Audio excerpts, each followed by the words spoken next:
Hi, people. I wasn't really going to make a video on this one, but it's so dominant right now. I may as well say something about this subject. I'm talking about Roe versus Wade being overturned.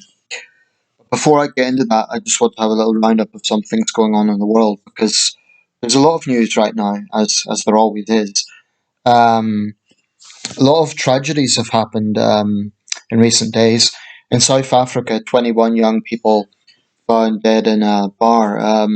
Strange circumstances. It doesn't look like there was any violence or a stampede or anything like that, so it may have been a gas leak. In Colombia, prison riot.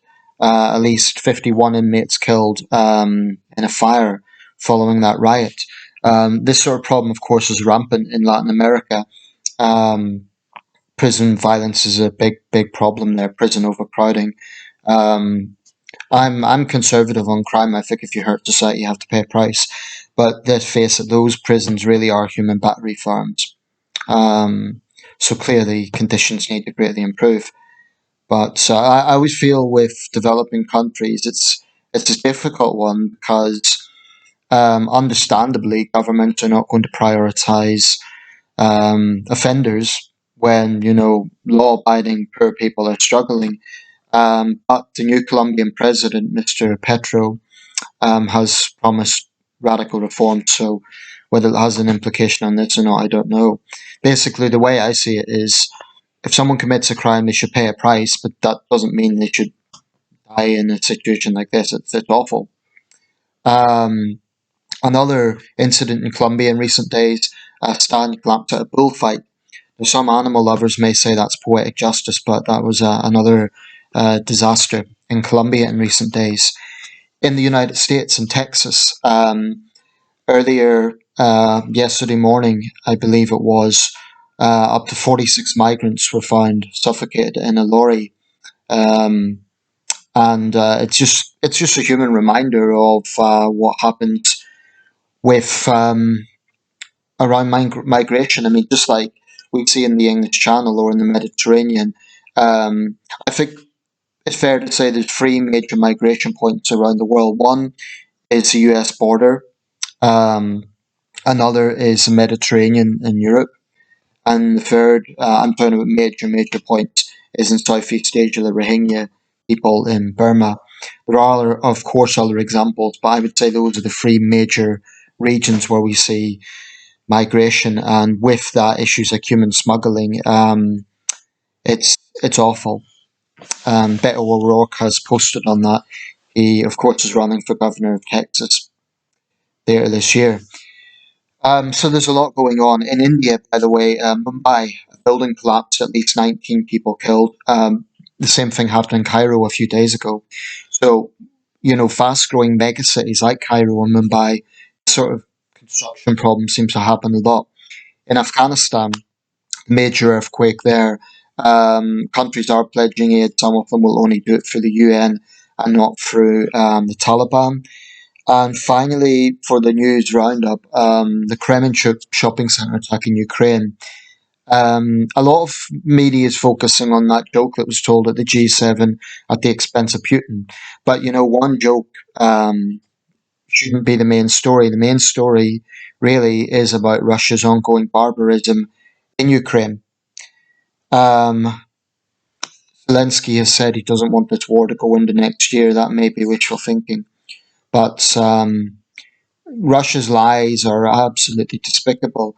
I mean, this notion that the Ukrainians are killing their own people just to make Russia look bad, you'd have to be completely nuts to believe that. Um, and it disgusts me.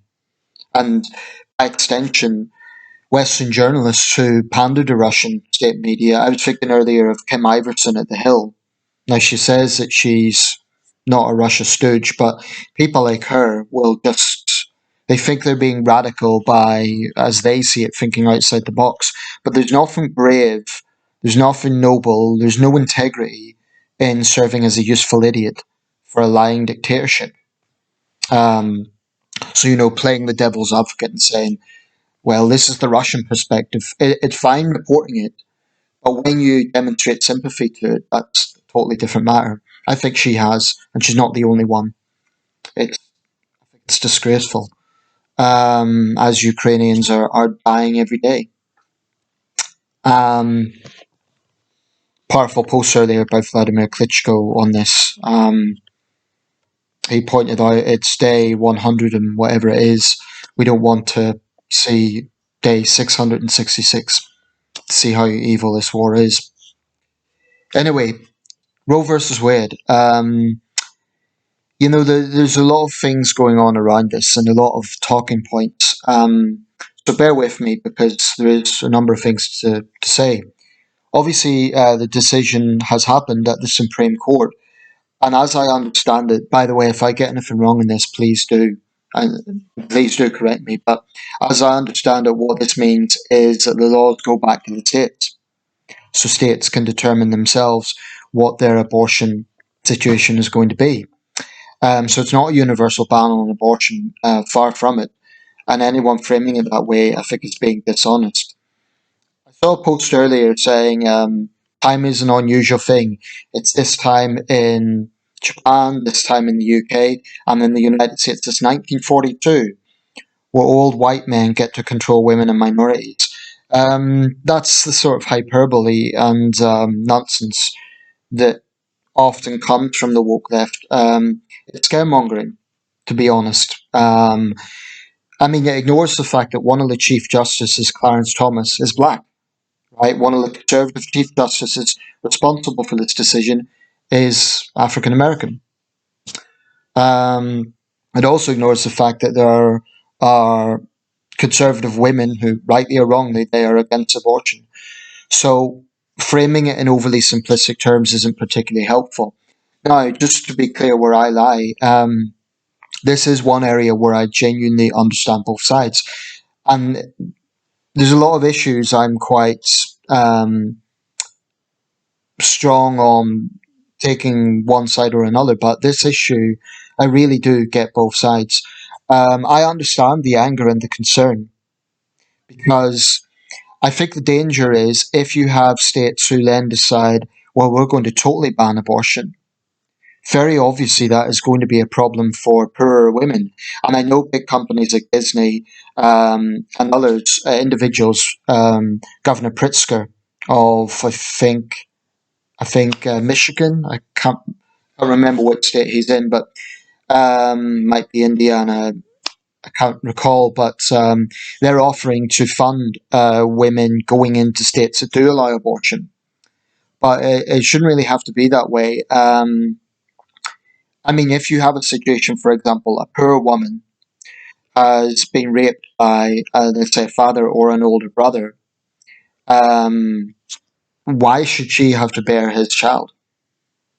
Why should any woman who's been raped, have to bear a child? Why should the burden of responsibility be on her? And the obvious problem with this is if you totally ban abortion, women are going to feel no choice but to go to illegal underground practices, which will be dangerous. And that obviously puts their lives at risk. Um, but I want to focus a bit on how this whole debate is being framed because a very big argument of the pro-choice side is that this is a war on women's sovereignty over their own bodies. That's a big talking point. Now, if you believe that life only begins at birth, then that argument is a very valid one because it's their sovereignty. But for me, this is the core question of the abortion debate. When does life begin? Now, I do not accept that a fully developed fetus, which has heart, lungs, and other organs, is just a bunch of cells. I have a problem seeing it that way. The commentator, activist, I don't know much about her, but Lauren Chen, I assume she's on the conservative side of things based on what she's was talking about. I really don't know much about it, but I came across one of her videos and she was showing clips of some of the pro-choice people. One young woman literally said, "If I want an abortion, I can have it. I will. I'll injure myself. I'll throw myself down the stairs just to abort the thing, just to annoy conservatives." Literally what she said. And I do think there is a very flippant casual attitude from some on the pro-choice side, which does treat abortion as a trivial thing, and I think that's very um, in bad taste. Certainly, well, for lots of reasons. Firstly, it's in bad taste in the mind of those who believe that that's not a fetus but a baby. But it's also actually in bad taste for women who really struggle with these decisions, women who have been victims of rape. So let's say, for example, you have someone who's basically just sleeping around and she doesn't want the responsibility, and she's being reckless, and then she just casually aborts. I think there will be some people on the pro-choice side like that. I'm not saying that's a majority, but I do think there are some people who have that attitude, and they don't do the movement any favors. But I don't think that's a majority. I think most women who go through this, it's a very, very difficult decision. And I guess my issue with conservatives and conservative attitudes to this is they do seem to be a bit desensitized to what women go through. Also, what about the men involved in these situations? What about their responsibility? It makes two to create a pregnancy. I should say, by the way, the Guardian is reporting it in a ridiculous way. They were talking about this affects millions of women and people who can give birth across America. Yeah, women. It's and people who can give birth. That's just another example of how trans dogma is seeping into discourse. It's pathetic. Only women can give birth, right? So let's just be clear about that. Um, so I think it's a very, very emotive issue. If you believe that fetuses are babies, then you'll welcome this decision. But if you believe that a fetus, particularly at the early stage, can't reasonably be considered a human being, then this is indeed an assault on women's rights. And my big concern is how this will affect poor women. Even if those companies and individuals are offering to fund them, that's a big thing to go into another state. And then if they're technically breaking the law of their home state, what's to say that they won't then face legal problems from being extradited? Or there's a whole range of issues there between the states. Um, but I just think it's unfortunate that both sides vilify the other. Um, it's a bit like the gun issue. It's very, very emotive. Um, I think the current UK legislation is probably about right. Abortion is legal in this country, but only up to a certain stage. Now, I I believe that women shouldn't have the burden of an unwanted pregnancy in the early stage, particularly, especially in circumstances of rape and incest. But if you have a situation, especially which isn't involving extreme circumstances, i.e., she's just slept around, her and her partner, because the men are just as much responsible, should be.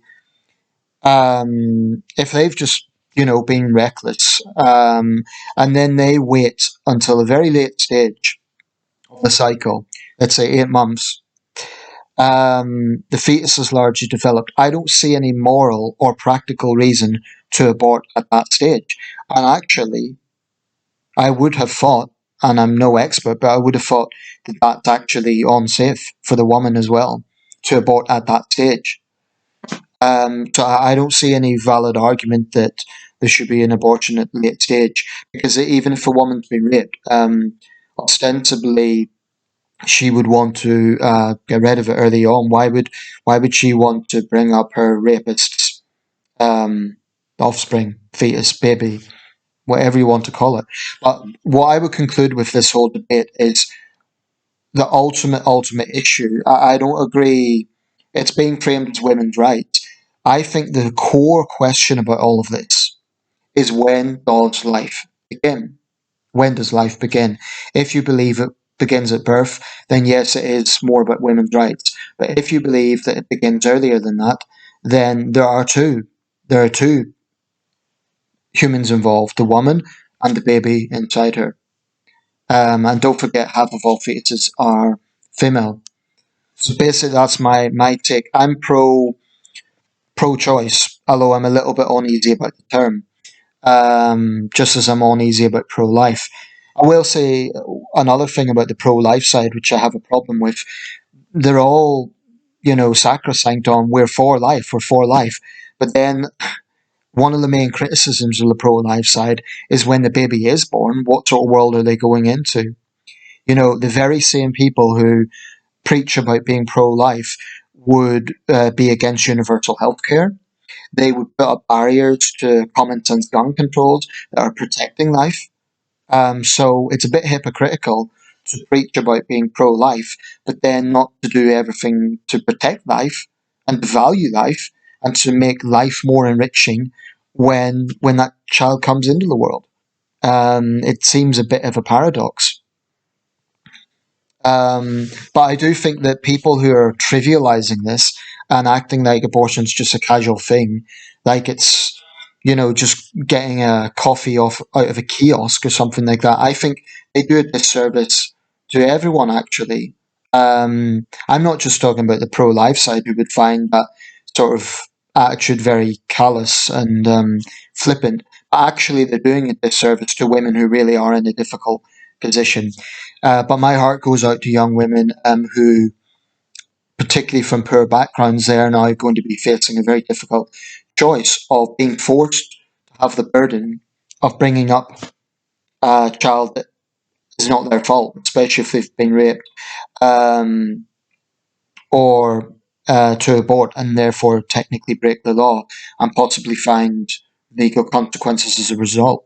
There was one Latin American country, I forget which one it was, but actually was going to impose lengthy prison terms on women who aborted, putting them in the same category as murderers. I've got a problem with that. I think it's very different. Um, Anyway, let me know your thoughts. I certainly see inherent problems, and I think people are saying, "Well, it just goes back to the states. That's democracy." It's not that simple. Most Americans, polls find, support some level of right to choice. I think it's 60%. So even in those red states, I think there won't be many people who are 100% against the right to abort. So saying it's going back to the states as democracy is overly simplistic, because will it be the decisions of the electorate of those states? Will it just be governors ticking on themselves? And of course, the other concern is, if this can happen with abortion, what to say gay marriage won't be overturned, or even, I've mentioned this before, miscegenation laws. What if some states see to ban mixed race couples? Now, I think that's not going to happen. I don't think it will go that far. But in theory, none of those things are in the Constitution. So, in theory, there's nothing to stop that happening. Anyway, let me know your thoughts. But I think that would be my main issue and why I would be broadly more on the pro-choice side. But I don't like some of the hyperbole coming from that side, and I don't like the flippant attitude to abortion. I certainly don't agree that a fetus at late stage is just a bunch of cells. I think that is very flippant. Um, anyway, that's my take. It is an emotive subject, and I'm obviously not in this position directly. A number of British politicians have been commenting on it. They're entitled to their opinion, but I'm not sure if it's really their place to be lecturing the United States on its own laws. So anyway, let me know your thoughts.